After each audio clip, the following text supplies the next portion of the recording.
I'm Allison from Learning at the Primary Pond. I'm a literacy specialist, and in this video I'm going to explain how you can set up a MustDoMayDo system for running literacy centers in your K-2 classroom. I'm also going to explain why you might choose this approach, as well as some pros and cons to consider before you dive in. By the way, if you haven't subscribed to my channel yet, make sure to hit the subscribe button and the little bell to be notified every time I post a brand new video about teaching literacy in K2. All right, so let's talk literacy centers. First and foremost, I think the most important thing to know is that there's no one right way to run literacy centers. Lots of teachers do it different ways, and they're totally successful. I can even tell you from my personal experience, I have experimented with so many different things. It's like I can't do the exact same thing every year. I'm always tweaking and trying to improve things, and I have a really good system that works for me now, but it has definitely taken quite a while to get there. I also find from talking to lots of different teachers that some teachers are super structured. They have their rotations timed and the kids have to do exactly X, Y, and Z. And then some teachers are a lot less structured, where maybe the kids choose some activities, choose the, the timing, how long they stay, when they rotate, all that good stuff. So there's definitely kind of like a spectrum, a range. I would love to know though, where you feel like you fall on that spectrum with your students. Do you tend to be super structured? Do you tend to use a lot of choice, or are you somewhere in the middle? So in the comments right now, I would love for you to just type either structured, middle, or choice, so that I can get a sense of, what your style is when it comes to literacy centers. Let's talk about what a MustDo and MayDo system is. So in a nutshell, what this is that you give the kids specific activities that they have to do, and those are the things that they do first, and then there are usually different choices that they can pick from after they're finished with those must-do activities. So let me give you an example of this. This is loosely based on a system that I used to do with my kindergartners. Again, I've done literacy centers many different ways. This was just what I was doing for maybe like 2 years. So they would do, on some days, they would do a picture sort. When they were still learning the alphabet, they'd be sorting pictures, that like start with the letter B and don't start with the letter B or whatever. And then they would also like use invented spelling to write a label under each picture, and that's what they had to do. So I would start pulling small groups, and the rest of the kids knew that they had to sit down and work on one of these. I did differentiate it, so like, some kids were doing a more challenging sort, maybe some kids had words on them or whatever. So I did differentiate, but more or less everybody was kind of doing these things. And then afterward, they could choose from various different activities here. These were things designed just to like reinforce skills we'd worked on. They were always things we'd done before, whether it was like a whole group activity that they are, like for example, grabbing a big book and they're, reading it or pretend reading it with a partner and looking for certain letters, a phonics game maybe that we'd played in small group. And, like they would know how to build high frequency words with Play-Doh because I would have explicitly taught them how to do it. So it was all things that they were familiar with. And then these skills are kind of like all over the place. Again, this is just an example, but you could do something where like on Mondays, all of the MayDo activities have to do with, like phonics. And then on Tuesday, all of the MayDo activities have to do with fluency. That's really going to depend on what grade you teach, as well as what the rest of your literacy block looks like. I always feel like it's really important to have phonics and phonological awareness practice of some kind. And so whether you put that in MustDo, MayDo, maybe it's like a whole different part of your day, I really feel like that's important, especially for our kinders and firsties, also for second grade for phonics. But anyway, so that's just one example of how you might set up a MustDo, MayDo. You could have something where you project like on your interactive whiteboard or some kind of screen, and all the kids have the same or similar MustDo, MayDos. You could also do something where each kid gets their own little menu, right? And so an advantage of that is that you could, number one, you could map out the whole week if you wanted to, just have like Monday, Tuesday, Wednesday, Thursday, Friday. And then you could also differentiate. So maybe one kiddo really needs to work on one skill, right? And so you put their must do to that skill, and then another kiddo needs to work on something else, so you put it that way. You don't necessarily have to make like a personalized menu for every child, because that would be time consuming for sure, but maybe you match them to your small group. So this small group has these activities and another small group has a different set of activities. So that's what a MustDoMayDo system looks like. If you do it slightly differently, would love to know in the comments, but generally it just means that there's stuff you gotta do, and then there's stuff that they can choose to do. So now let's talk about the why. Like, why would you select this approach? Because like I said, there's many different ways that you can do literacy centers. One reason is that choice is super motivating. You probably know that already if you've been teaching for any amount of time, but kids are more likely to want to do activities when they're presented as a choice. So like for me, what I like to do, and again, this doesn't really represent it, but if there's a phonics skill that I want them to practice, I might have 2 different games. You put that in the Maydo, they're still practicing the same exact thing, but they get to choose which phonics game, and therefore they're more motivated to actually do it, as opposed to if I was like, okay, you have to do this activity or whatever. So choice is a big motivator. Another thing too is I found that when compared to, the picture sort is actually a good example, when compared to when I would say, okay, like everybody's gonna do this picture sort, and then like maybe there was something to do afterward, but there weren't as many choices or not as many appealing choices. The kids weren't as quick to finish their picture sort as they were if they had other options. Now, of course, you want to balance between them like being super speedy and just rushing through it, right? Like you have to have some sort of quality check, or like, not that you have to do it, but like a checklist or something. You want them to do well on the must-dos, but then they are more likely to stay on task and actually do them when they know that they have some fun stuff that they enjoy coming afterward. So choice and helping them actually get this stuff done more expediently, those are definitely big reasons why you might choose a system just like this. Okay, another reason is that this can really help you match the activities or the pacing to your kids' speed of work. We all know that children don't finish the same activity all at the same time, and that's normal. Of course, you want to work with kids that are maybe speed demons and just going way too fast, or kids that are, moving like turtles. Like, of course, you have to work on that. But generally speaking, I mean, even adults, right? Like, we're not all going to finish the same task in the same amount of time. That's just normal. So with this, what I really like about this, or what I liked about it when I used it, is that like some kids would take longer on the picture sort, and then it wasn't like, oh, time's up, you have to like finish it later, or like when are you going to finish it because the school day is so hectic. It was like, okay, like you take the time you need, and then when you are done, you can move on. So you want to choose activities that can definitely be finished in that amount of time, right? With a little bit of extra to spare.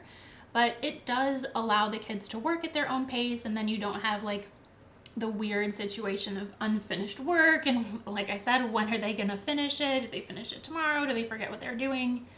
All of those challenges. So this definitely helps with pacing for sure. We already talked a little bit about individual differentiation. Like I said, you could have one list for the whole class, but you could also have menus for each student, and you would match that to the skills that they need to work on specifically. Of course, we all, we want all of our kids to work on decoding, phonics, phonological awareness, fluency, comprehension. So it's not necessarily that like one kid would only do comprehension or one kid would only do phonics. It's more of like, okay, what sub-skill are they going to work on within one of those categories? Or maybe you hit those categories with the must-dos, and then, one kid needs a double dose of phonics, so they do that. So you can really tailor it, and that is definitely a big benefit of doing MustDoMayDo, because if the kids are rotating in centers, you can differentiate, and I have differentiated that way. You can have like colored bins or whatever, but this is a way for them just to have it right in front of them. So it's a good option for differentiation for sure. It also kind of along this line will help with early finishers, because the kids aren't going to get done, right? Like they have to do this, but then you include multiple Maydo activities, so they're not going to interrupt you in your small group and say, Mrs. Ryan, I'm finished, because they always have something to do. So that is definitely a perk as well.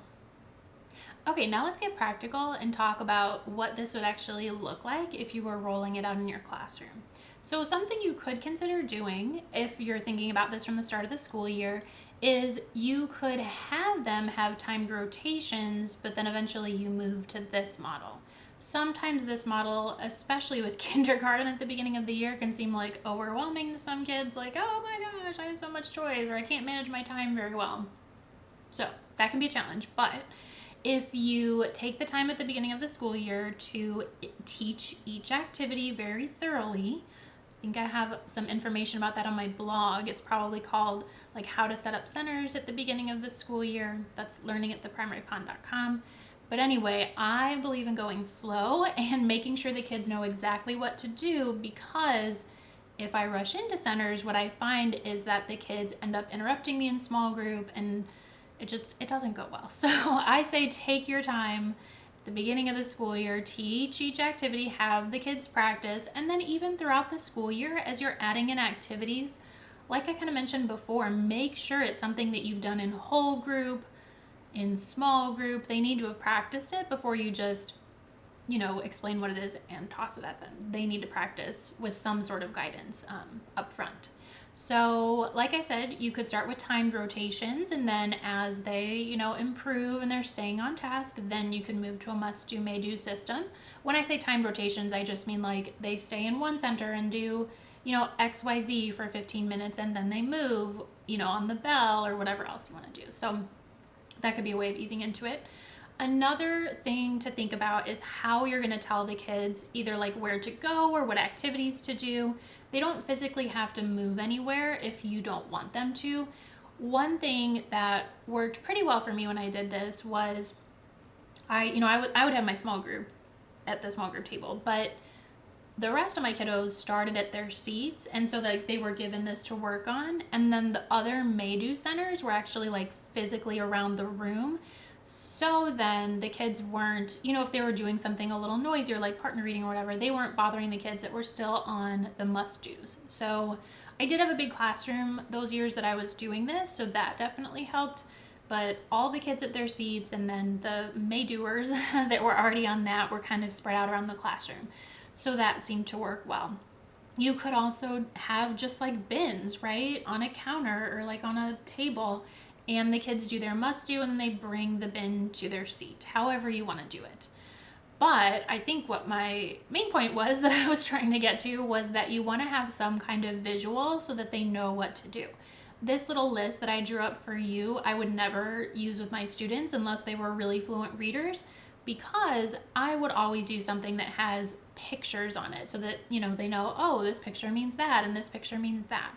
Because especially with like K1, even sometimes second grade, they're not necessarily going to be able to read what you have written down, so they need some visuals. It might be too large to put on one sheet, but if you can have photos for kindergarten, like real photos at the beginning of the year, I love to take pictures of them in their centers or whatever, and you can put that either, like I said, on the smartboard or interactive display, or you can just put it on their little individual menus if they have personalized MustDoMayDo charts or menus. So some other tips that I think are helpful if this is something that you want to try. Number one, you want to provide enough choice options so that they don't run out of things to do, but you also don't want to provide too many so that it's overwhelming and they're like just standing there like trying to figure out what they want to do. You have to find that balance, and honestly, for different kids, for different classes, it's going to differ. So like I said, I'm always experimenting with my literacy centers, how I set that up, and different things work for different groups of students. So always be open to observing them and seeing, do I need to add more Maydos? Do I need to, remove some Maydos? Just observe your kids and really see what they need. Another tip is I prefer not to have myself as a center. Like, obviously, they have to come to the small group table whenever it's their time. But one advantage of doing it this way is that it is easier to, pull different kids from different areas or different activities, because if you're doing center rotations, you can, and they're like moving around the classroom with the same group, you can pull from different groups, and I do. There's, I think, another post on the Learning at the Primary Pond blog about how I pull my center groups. but it's definitely like a careful science. Like you have to, like there's videos on the blog, but you have to really, like set it up specifically so that that works. But with a MustDoMayDo, you're really not going to interrupt too much if you're pulling kids from different areas of the classroom. Yes, if there's partner reading or partner game, you might interrupt that, but hopefully there should be another child to fill their place, or the kid can just choose something else, right? Because there's going to be more than one option for what they can do in the Maydos. So don't have yourself as a center or a, station. So now I guess we should talk about content. Like, how do you choose the skills? Because like I said, the activities that I chose here for an example aren't necessarily great, because you might have some kids that are practicing tons of high frequency words, and then some kids that are just partner reading and they're not practicing their high frequency words at all. So you need to think about the skills that you want your kids to work on. And again, phonics, phonological awareness, fluency, comprehension, vocabulary. Kinders and firsties can do, sometimes a little bit less comprehension and vocabulary when they can't read yet. But think about those skills that you want to focus on. Think about your goals for them. And don't just choose these activities randomly. Be really intentional. How are you going to hit on all those skills in your must-dos so that the kids are getting what they really need to get to? Some of these example activities I have here could very easily be must-dos as well. Remember, this is just sort of a random example. And then when you're doing your Maydos, maybe one day a week, all of your Maydos have to do with fluency. Maybe one day a week, they all have to do with vocabulary. So you can get kids to work on the same skill, but still provide choice just by having different activity options. So really think intentionally. Don't just randomly put stuff in here, not that you would, but really think intentionally about what your goals are for your students. What do they need to be working on? I also didn't even mention writing. Writing is something that you might want to integrate in here too. Think about your goals for your kids and structure it so that they definitely hit on all the activities that that they need to practice for sure.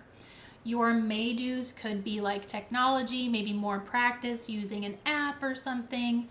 A phonics game like I have here to reinforce a skill that maybe they were practicing here.